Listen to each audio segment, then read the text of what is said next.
Aristotle says, man is a social animal, so human beings have to live with one another in peace to be fully human, to be happy. The important question is how best to do that, through cooperation or coercion.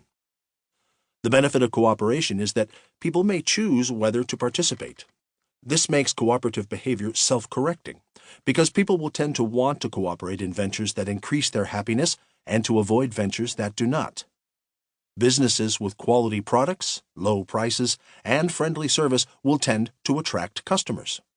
Churches whose congregations are unwelcoming or judgmental will tend to lose members. Neighborhoods that are well kept and friendly will tend to attract residents. The benefit of coercion is that people may not decline to participate. We do not want people deciding for themselves whether to murder, steal, or defraud. Being peaceful, respecting people's property, and behaving honestly are behaviors we want to be universal. Coercion can yield uniform behavior. When abused, it can, and almost always does, yield all kinds of other behaviors too. Uniform behavior is desirable only if the people subject to the coercion agree on what things will yield happiness and if the coercers know best how to attain those things. Here is where things get tricky. Take the example of murder again. Almost everyone agrees that less murder yields more happiness, and an effective way to attain less murder is for would-be murderers to know that they will be caught and severely punished. Hence, preventing murder via incarceration is a good application for coercion.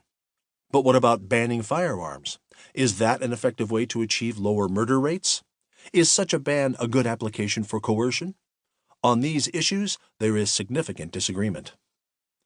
Apart from a handful of obvious examples, almost all of which involve one person inflicting harm on another, it's pretty hard to reach agreement on what objectives yield happiness. More city parking might make drivers happy, but bikers or pedestrians will not be thrilled with increased automobile traffic. Steel tariffs are great for domestic steel workers, but not for domestic auto workers, whose employers must pay more for steel, or for domestic car buyers who must pay more for cars. Things get even trickier when we remember that human beings are at once individuals worthy of respect and members of a shared society that can and does make significant demands on them. Here the difference between government and society is laid bare. Government is a coercive tool society employs to achieve certain ends. Society, on the other hand, is the aggregation of people themselves and is generally cooperative. When people consider government and society to be the same, they end up understanding neither. Perhaps no one got to the heart of the difference, especially in the United States, better than Thomas Paine in 1776. Society in every state is a blessing, but government even in its best state is but a necessary evil. In its worst state, an intolerable one. For when we suffer, or are exposed to the same miseries by a government, which we might expect in a country without government, our calamity is heightened by reflecting that we furnish the means by which we suffer. Government, like dress, is the badge of lost innocence.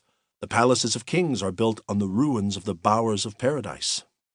For were the impulses of conscience clear, uniform, and irresistibly obeyed, man would need no other lawgiver. But that not being the case, he finds it necessary to surrender up part of his property to furnish means for the protection of the rest. And this he is induced to do by the same prudence which in every other case advises him out of two evils to choose the least. Wherefore, security being the true design and end of government, it unanswerably follows that whatever form thereof appears most likely to ensure it to us, with the least expense and greatest benefit, is preferable to all others. Society, according to Paine, is always a blessing. Government is difficult because it carries enough power to make us miserable, which it sometimes does. Nonetheless, government is necessary.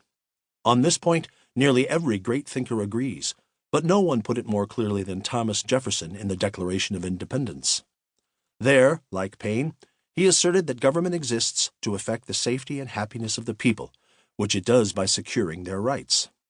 This is the quintessential duty of government. And whenever any form of government becomes destructive of these ends, Jefferson held, it is the right of the people to alter or to abolish it, and to institute new government, laying its foundation on such principles and organizing its powers in such form